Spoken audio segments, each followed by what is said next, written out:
Hai sobat-sobatku, selamat datang di channel RL1221.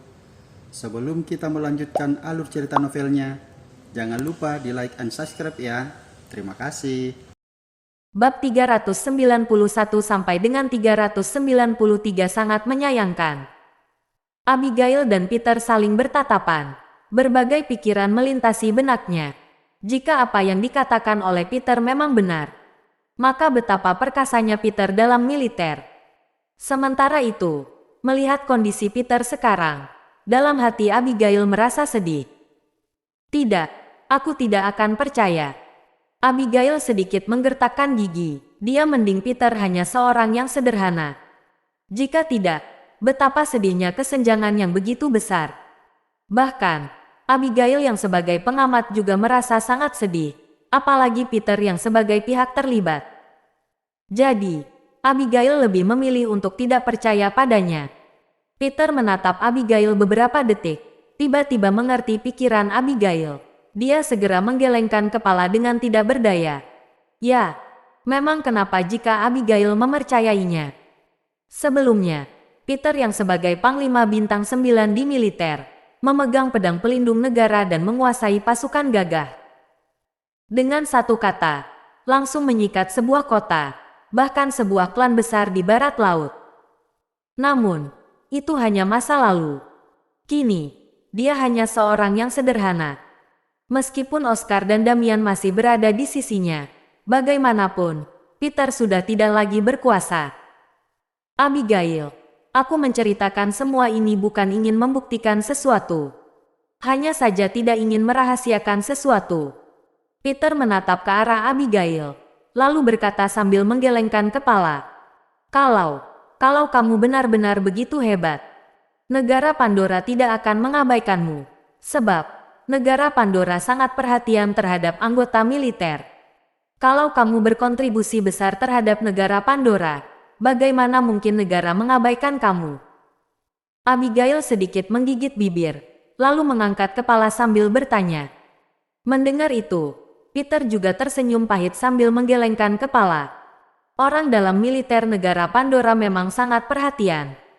Jika tidak, perusahaan keluarga Carmine juga tidak akan berkembang hingga puncak pada generasi Tuan Besar Nelson. Hanya saja kondisi Peter memang terlalu unik, tidak bisa dijelaskan dalam sekejap. Selain itu, hal yang terlibat dalam ini juga sangat rumit. Orang yang terlibat juga sangat banyak. Peter pun belum tentu memahami seluruh proses kejadian. Mengesampingkan apakah bisa menjelaskan kepada Abigail, seandainya bisa menjelaskannya, ada beberapa hal yang benar-benar tidak bisa diketahui oleh Abigail. Aku dengar kamu memiliki seorang sahabat yang bernama Nella juga berada dalam militer, kan? Peter berpikir 2 detik, lalu menatap ke arah Abigail. Benar, sepertinya dia bilang berada di militer barat laut. Kenapa? Kalian saling kenal? Abigail sedikit mengerutkan kening dan bertanya secara refleks. Tidak, sepertinya beberapa hari yang lalu aku dengar kamu bilang dia sudah pensiun. Peter menggelengkan kepala, lalu bertanya dengan nada rendah. Katanya dia berencana mengajukan untuk pensiun, tetapi kami tidak berkontak jelang waktu ini. Setiap kali dia yang menghubungi aku, sedangkan aku dan Judith tidak bisa mengambil inisiatif untuk menghubunginya. Abigail mengangguk, lalu berkata dengan tidak berdaya. Tentu saja Peter tahu, bagaimanapun, bukan sembarang orang boleh langsung menghubungi militer. Sebenarnya tindakan Nella yang menghubungi Abigail telah melanggar aturan.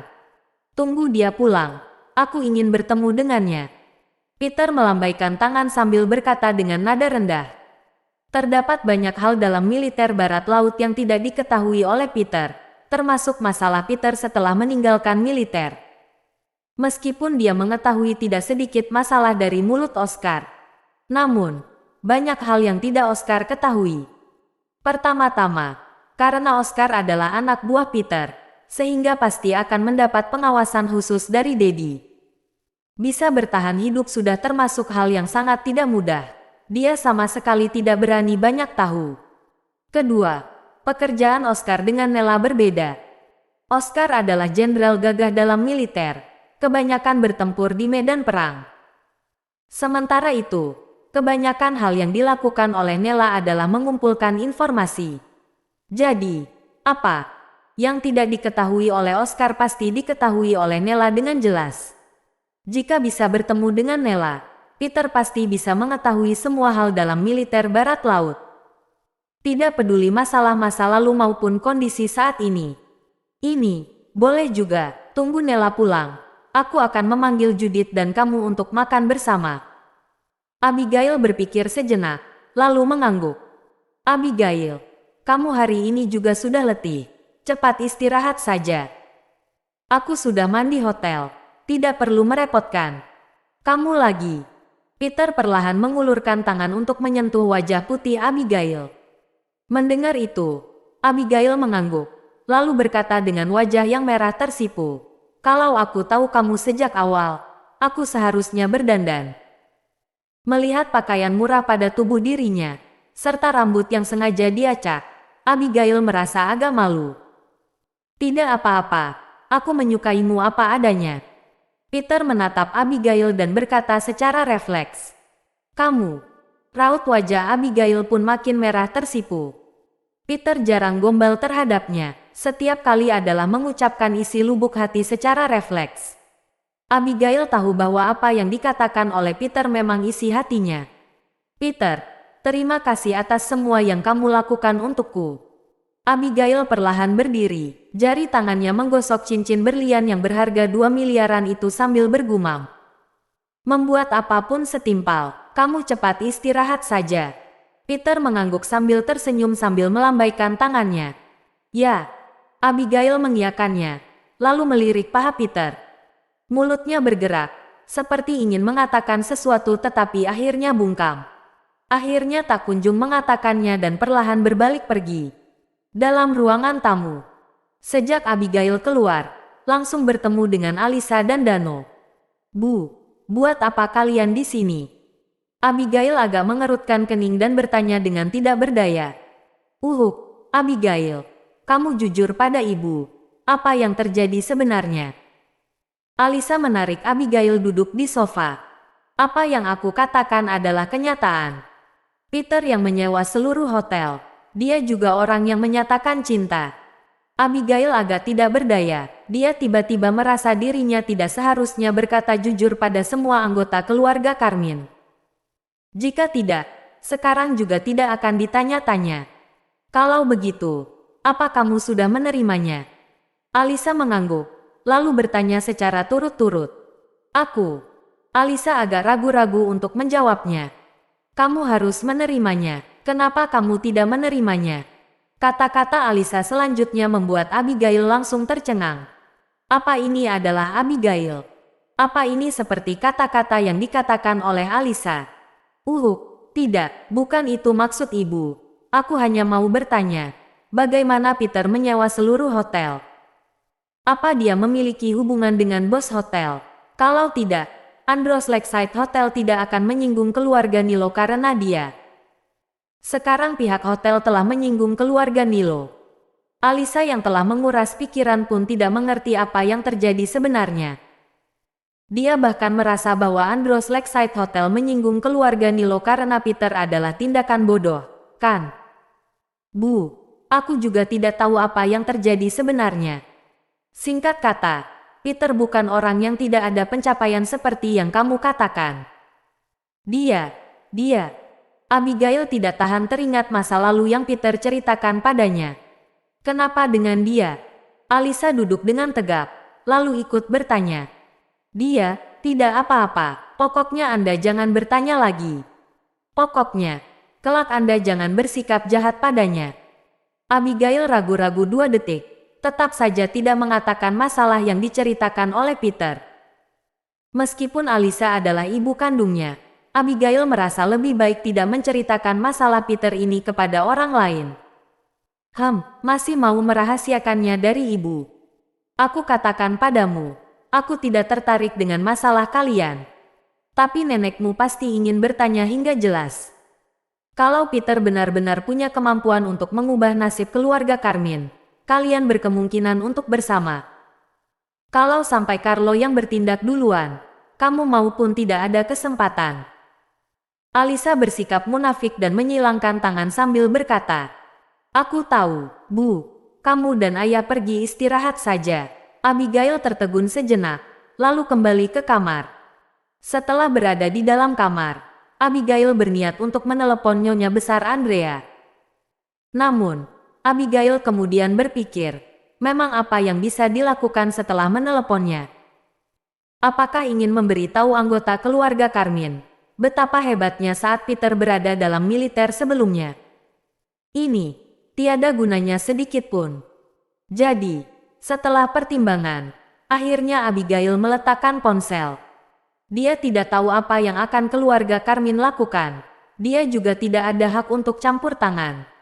Saat ini, di rumah keluarga Carmine, sebagai tempat tinggal Nyonya Besar Andrea, biasanya sini sangat tenang dan cocok untuk merawat kesehatan.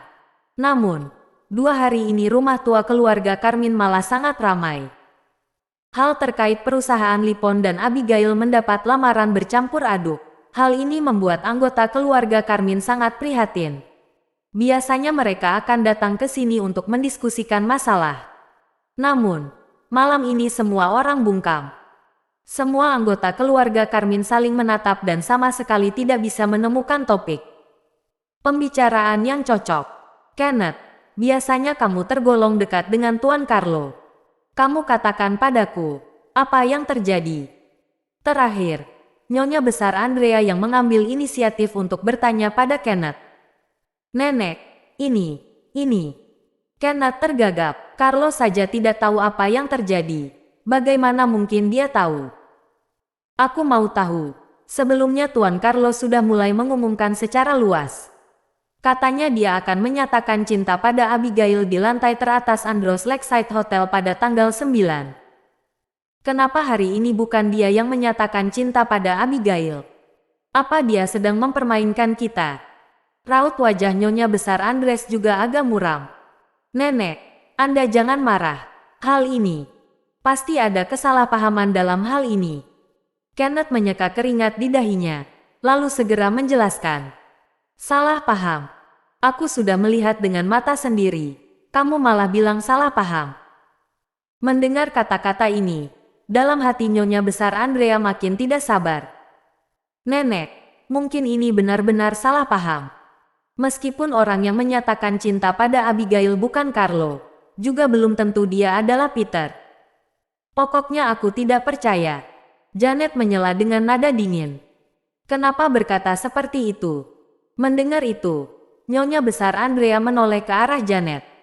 Nenek, Anda pikirkan, berapa uang yang diperlukan untuk menyewa seluruh Andros Lakeside Hotel? Mungkin setidaknya harus beberapa miliar, kan? Mungkin saja harus mendekati puluhan miliaran. Apa Peter punya uang sebanyak itu? Kalau dia benar-benar punya uang sebanyak itu, dia juga tidak perlu mengandalkan keluarga Carmine lagi. Janet mengerutkan kening dan berkata dengan nada yang penuh kesinisan.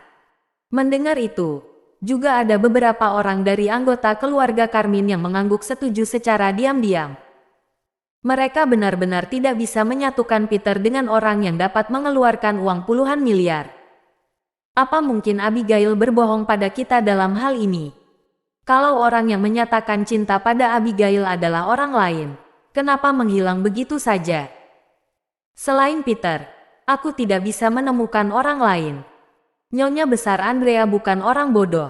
Saat ini, kenyataan berada di depan mata. Bagaimana mungkin berubah pikiran karena bualan Janet? Nenek, meskipun dia adalah Peter, pasti ada yang salah dalam hal ini. Pokoknya, aku tidak akan percaya kalau Peter yang menyewa hotel. Kita tanya pada Tuan Carlo dulu. Lihat apa yang terjadi sebenarnya. Begitu Janet berkata seperti itu, segera mendapat persetujuan dari banyak orang. Sebenarnya karena dalam hati mereka juga sangat ragu. Jika kemampuan Peter lebih besar daripada keluarga Nilo, mereka benar-benar harus mempertimbangkan bagaimana menyuruh Abigail buat pilihan. Jadi, mereka juga sangat perhatian dengan apa yang terjadi sebenarnya. Saat ini, dalam villa keluarga Nilo di kota Mandala, Carlo dan Henry pada duduk di sofa dengan wajah muram. Sejak pulang dari hotel, Henry menelepon satu persatu tamu yang dia undang hari ini. Dia meminta maaf secara pribadi. Setelah membereskan semua, barulah dia mengembuskan napas dan beristirahat sejenak. Katakan saja, apa yang terjadi sebenarnya? Henry berteriak pada Carlo dan langsung memarahinya. Ayah, aku tidak tahu. Carlo perlahan menggertakkan gigi, dalam hatinya juga sangat sedih. Kamu tidak tahu, tidak mengurus masalah dengan baik, malah berbuat kacau. Apa mungkin suatu hari ketika aku mati, kamu juga tidak tahu? Apa yang kamu tahu? Selain berfoya-foya setiap hari, apa yang kamu tahu? Henry menatap Carlo, lalu turut memarahinya. Semakin memarahinya, amarah dalam hati makin melonjak. Carlo menundukkan untuk melirik ponsel, lalu tiba-tiba mendongak sambil berkata, Ayah, kata Kenneth, mungkin orang yang menyatakan cinta ada Abigail hari ini adalah Peter. Mendengar Carlo berkata seperti itu, Henry langsung tertegun dan mengerutkan kening. Peter cacat itu. Henry agak bingung dan menatap Carlo sambil bertanya. Betul, dialah orangnya. Carlo menggertakkan gigi dan amarah dalam hati makin melonjak. Dia boleh kalah terhadap siapa saja, tetapi kalah terhadap Peter akan membuat dia lebih sengsara daripada mati. Apa benar? Henry agak menyipitkan mata sambil bertanya.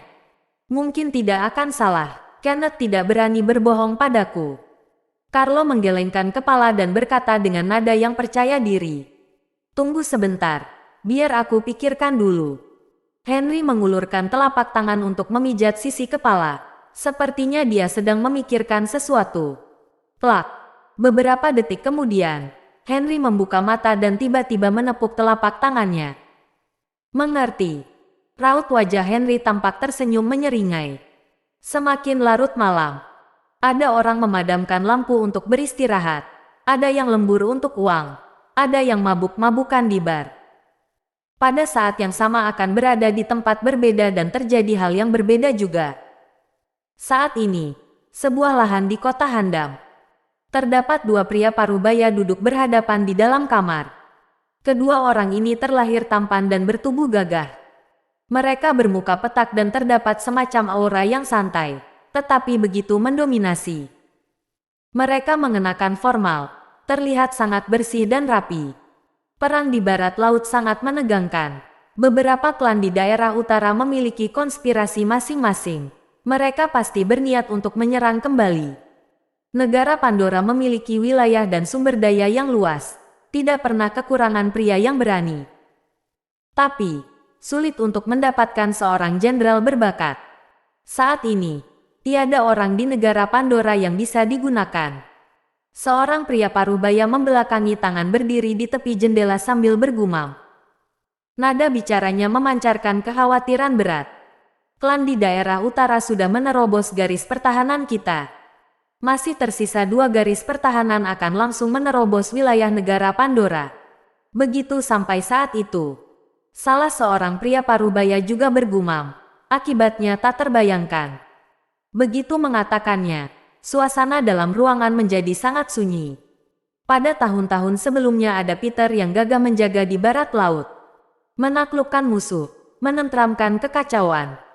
Dengan kemampuan seorang diri mampu mendominasi seluruh negara. Dinasti klan di daerah barat laut didominasi hingga begitu patuh dan tidak berani menginvasi wilayah negara Pandora.